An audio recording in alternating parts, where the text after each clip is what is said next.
उनके chief of defence staff Anil Chauhan ने ये खुद एक्सेप्ट किया बिल्कुल कि उनके जहाज़ गिरे, और उन्होंने उसी इंटरव्यू में इस बात को भी एक्सेप्ट किया कि 2 दिन उनकी फ़िज़ाइया ग्राउंड रही।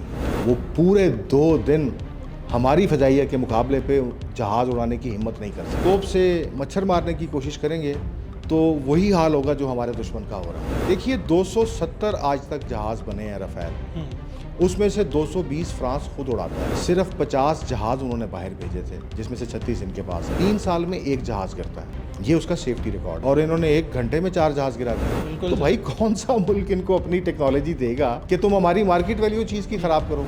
इंडियन एयरफोर्स के चीफ ने भी इसके ऊपर बहुत वावेला किया कि जितने भी डिफेंस प्रोजेक्ट शुरू किए जाते हैं मुल्क में, वो करप्शन की नज़र हो जाती है। वो सिर्फ ये पैसा खाने के लिए इस्तेमाल करते हैं। इनके बड़े बड़े जो बिलियनियर्स हैं इनके मुल्क के बड़े मशहूर, अब वो एक्सेप्टेंस की तरफ आ रहा है कि हाँ हमारे जहाज़ गिरे, लेकिन अब उसको बार्गेन करना चाह रहा है वो।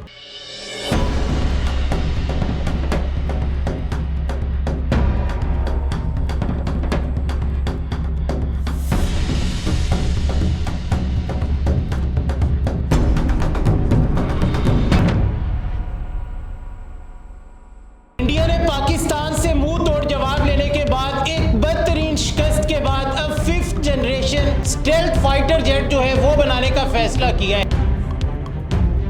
ये वो फाइटर जेट है जिन्हें बनाने के बाद इंडिया पाकिस्तान को नेस्तो नाबूद कर देगा, दुनिया के नक्शे से मिटा कर रख देगा।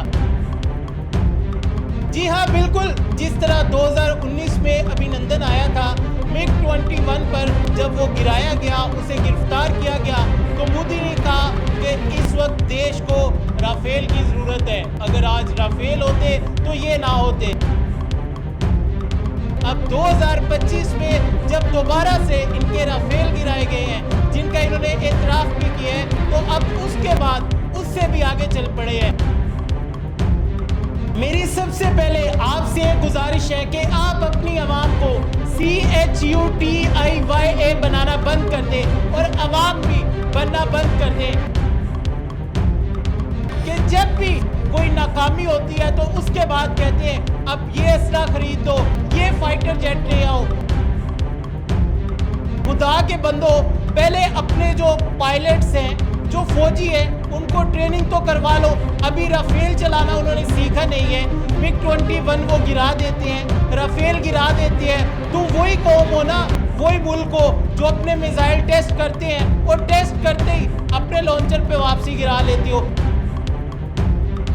तो मजीद इसमें कितनी करप्शन होने वाली है। ये जो 5th generation stealth fighter jet बनने जा रहे हैं, ये कहानी है क्या? इसी पर बात करने के लिए हमारे साथ एक दफ़ा फिर से मौजूद है retired air commodore Muzammil Jibran sahab. Sir thank you so much, आपने एक दफ़ा फिर हमें कीमती टाइम में से टाइम दिया। बताइएगा कि ये जो मुल्क है अभी तक राफेल के पर जो हमने तबाह बर्बाद किए हैं दोबारा से पॉलिश नहीं कर सका, और कह रहा है कि 5th generation stealth fighter jet बनाएंगे। ये कोई ज़्यादा ऊंची परवाज़ नहीं है, ज़्यादा बड़े ख्वाब नहीं देख रहे। बिस्मिल्लाहिर्रहमानिर्रहीम जी, thank you very much for having me again.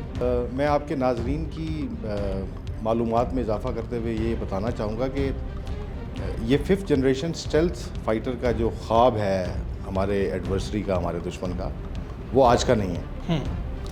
ये ख्वाब वो बहुत अरसे से देख रहे हैं। ये प्रोजेक्ट शुरू हुआ था 2010 में, और इस वक्त ये इन प्रोसेस है, इस पे काम हो रहा है। ये फंसा कहाँ हुआ था? ये फंसा हुआ था अमेरिकन इंजन्स पे। इसमें इंजन्स जो हैं वो अमरीकी साख्ता लगने थे, और उसके बाद इसके प्रोटोटाइप बनने थे।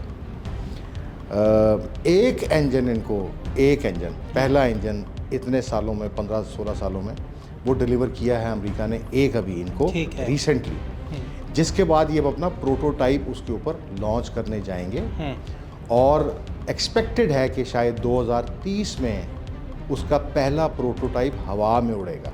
सब्ज़ बाग दिखाया जा रहा है कि अब हम रिलाय नहीं करेंगे अमेरिकी इंजन्स पे, ऐसे ही अब हम ये इंजन्स खुद बनाएंगे। तो अच्छा बना लो भाई फिर। अच्छा सर, अभी तक ये 5th जनरेशन स्टेल्थ टेक्नोलॉजी जो है रूस के पास है, अमेरिका के पास है, चीन के पास है, तो इंडिया ये चीन की नकल करेगा या फिर अमेरिका से पुर्जे इकट्ठे करेगा रूस की मिन्नतें करेगा, क्योंकि फ्रांस का तो इन्होंने बड़ी कामयाबी के साथ बेड़ा गर्क कर दिया है, तो अब कौन इन पे एतबार करेगा? देखिए, इन पे इस वक्त कोई भी एतबार करने के लिए तैयार नहीं है। रूस इनका जो पुराना एलाए है, इनका पुराना दोस्त है, वो इसलिए इनसे खफा है कि ये वेस्टर्न एजेंडे पे काम करना शुरू हो गए और वेस्ट की ईमा पे एक नेट सिक्योरिटी प्रोवाइडर का रोल अदा करने लग गए। तो डेफिनेटली रूस और हमारे दुश्मन के बीच में कुछ ना कुछ दीवारें हाइल हो गई इनकी डिफेंस कॉन्ट्रैक्ट्स के अंदर। मैं बाइद समझता हूँ कि रूस इनको अपनी टेक्नोलॉजी ट्रांसफ़र करेगा। अमेरिका वेस्ट की तो पहले ही मार्केट दाव पे लग गई है। पाक फ़िज़ाइया ने जब इनके रफ़ेल गिराए हैं ऐसे ही है, तो उनको तो समझ नहीं आ रही कि अब हमारी मार्केट कहाँ होगी। देखिए, 270 आज तक जहाज़ बने हैं रफ़ेल, उसमें से 220 फ्रांस खुद उड़ाता है। सिर्फ 50 जहाज़ उन्होंने बाहर भेजे थे, जिसमें से 36 इनके पास हैं। कुछ तैयारे यूएई के पास हैं, इसी तरह एक दो और मुल्कों के पास हैं। और उसका सेफ्टी रिकॉर्ड इतना अच्छा है कि अगर आप उसके रिकॉर्ड पे जाइए तो आप देखेंगे कि अब तक जितने जहाज़ गिरे हैं जब से वो इंडक्ट हुआ है फोर्स के अंदर, 3 साल में एक जहाज़ गिरता है। ये उसका सेफ्टी रिकॉर्ड है। ठीक है, जिसमें कि टेक्निकल रीजंस, पायलट एरर वाले जो हैं वो भी इसमें से निकाल दें। टेक्निकल रीजंस के ऊपर 3 साल में एक जहाज़, और इन्होंने 1 घंटे में 4 जहाज़ गिरा दिए। बिल्कुल। तो भाई, कौन सा मुल्क इनको अपनी टेक्नोलॉजी देगा कि तुम हमारी मार्केट वैल्यू चीज़ की ख़राब करो? Nobody is willing to give them anything. ठीक है, इनको कोई कुछ नहीं देगा, इसीलिए वो अपनी आवाम को ये सबक बाग दिखा रहे हैं कि अब हम हर चीज़ खुद बनाएंगे। अच्छा सर, आपने बताया कि कोई भी इन पर यकीन करने को तैयार नहीं है, लेकिन अब उन्होंने पैसे तो खाने हैं, बजट तो निकालना है, करप्शन तो करनी है।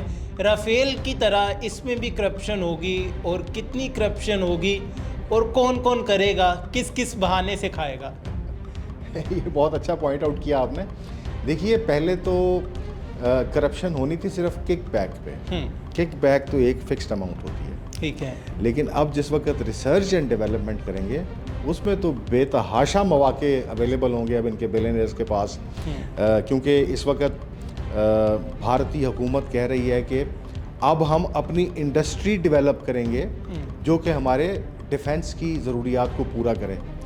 तो डेफिनेटली उस डिफेंस इंडस्ट्री का सेटअप कुछ आसान काम नहीं होगा, उस पर बहुत पैसा लगेगा, बहुत सारा पैसा खुद बुर्द होगा, और दोबारा जो जाएगा किस लिए? आरएसएस की तरवीज के लिए, फंडिंग के लिए। ये प्रोजेक्ट कंप्लीट भी हो पाएगा? कब कंप्लीट होगा, कितना टाइम लेगा इसका? जो जैसे मैंने आपको बताया कि 2030 में एक्सपेक्ट कर रही है इंडियन गवर्नमेंट कि शायद हम इसकी पहली परवाज़ उड़ा सकेंगे, एमका की जो एडवांस्ड मीडियम कॉम्बैट एयरक्राफ्ट है 5th जनरेशन। और इसकी जो अब तक की जो मुश्तहिर डेट है, पहला जहाज़ सीरियल प्रोडक्शन होने के बाद शायद उनकी एयरफोर्स में 2035 में वो कह रहे हैं कि आएगा।